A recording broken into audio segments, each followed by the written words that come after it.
पंकज जी, क्या law commission का ये जो सुझाव मांगने का तरीका है या कार्रवाई है, जो भी है, आप इससे सहमत हैं? और क्या देश में एक कानून संभव है क्या? पंकज जी देखिए, मोटे तौर पर जब आप किसी से पूछें कि सबके लिए एक ही कानून होना चाहिए या नहीं, तो जवाब यही मिलेगा कि हाँ, सबके लिए एक ही कानून होना चाहिए।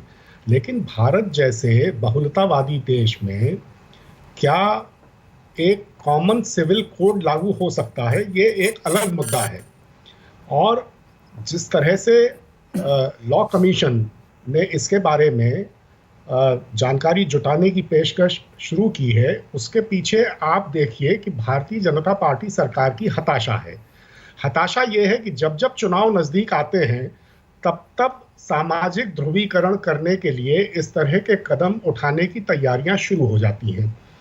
पिछले विधि आयोग ने साफ साफ कहा कि कॉमन सिविल कोड की इस वक्त न तो कोई जरूरत है, न कोई प्रासंगिकता है। क्या फर्क पड़ा पिछले विधि आयोग में 21वें में और 22वें में? पिछले विधि आयोग के अध्यक्ष थे बलबीर सिंह जी, अब ऋतुराज अवस्थी जी हैं। ये ऋतुराज अवस्थी जी कर्नाटक हाई कोर्ट के जज थे और पिछले साल नवंबर में बनाए गए विधि आयोग के अध्यक्ष 22वें के। जैसा आपने खुद कहा कि भारतीय जनता पार्टी ने अपने चुनावी घोषणा पत्र में यह वादा किया था कि अगर वो कर्नाटक में चुनाव जीती तो कर्नाटक में यूसीसी लागू कर देगी। अब आप देख लीजिए कि इसके पीछे की पूरी डिजाइन क्या है। तो ये मौका है जब अगले आने वाले महीनों में 5 बड़े महत्वपूर्ण राज्यों के चुनाव होने हैं और अब तो सुगबुगाहट ये भी शुरू हो गई है कि शायद विधानसभा के इन्हीं चुनावों के साथ आम चुनाव भी हो जाएं। तो यही तो मौका है जब इस तरह के नैरेटिव्स, इस तरह के विमर्श इस देश पर थोपने हैं और उसका चुनावों में इस्तेमाल करके वोटों की खेती करनी है।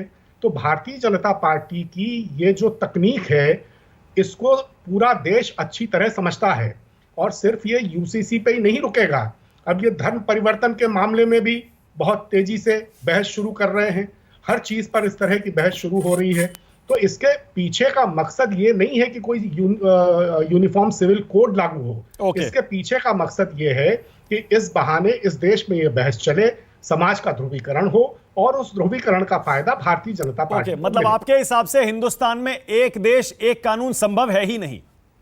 एक देश एक कानून इसलिए संभव नहीं है कि इतनी डाइवर्सिटी में एक देश एक कानून नहीं हो सकता है। आप देखेंगे कि यूसीसी के मामले पे नागालैंड के लोगों ने बहुत तीखा विरोध किया। उन्होंने कहा इससे तो हमारी पूरी संस्कृति ही खतरे में पड़ जाएगी। तो ये खाली मुस्लिम समुदाय की बात नहीं है। इस देश में आदिवासी समाज में, इस देश में दलित समाज में, इस देश में अन्य बहुत से समाजों में इस तरह की प्रथाएं हैं जिनको आप यूसीसी के दायरे में नहीं बांध सकते। ये प्रैक्टिकल नहीं है, ये वर्केबल नहीं है। तो इस पर भी विचार करना चाहिए। मतलब आप कह रहे हैं ये संभव नहीं है, पर होना चाहिए या नहीं होना चाहिए पंकज जी आपके हिसाब से?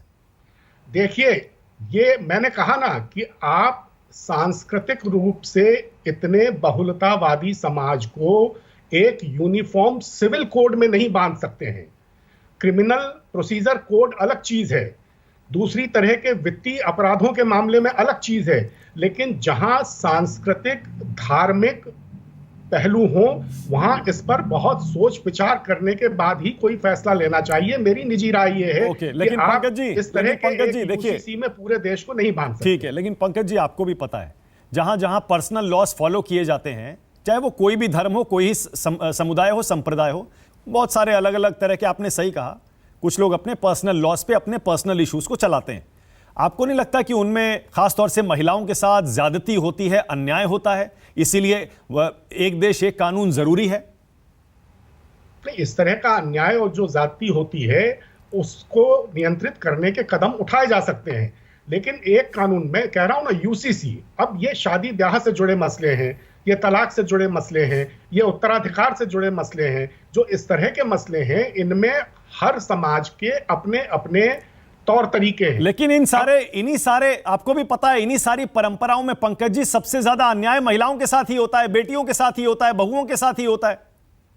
तो मैं कह रहा हूं ना कि उस अन्याय को रोकने के लिए, उसको नियंत्रित करने के कदम उठाए जा सकते हैं। लेकिन उसका समाधान ये नहीं है कि आप पूरे देश पर एक समान नागरिक संहिता लागू कर दें। ओके, ये उसका के समाधान शर्मा, नहीं है। के शर्मा, चुनाव की वजह से आप ये यूनिफॉर्म सिविल कोड ला रहे हैं,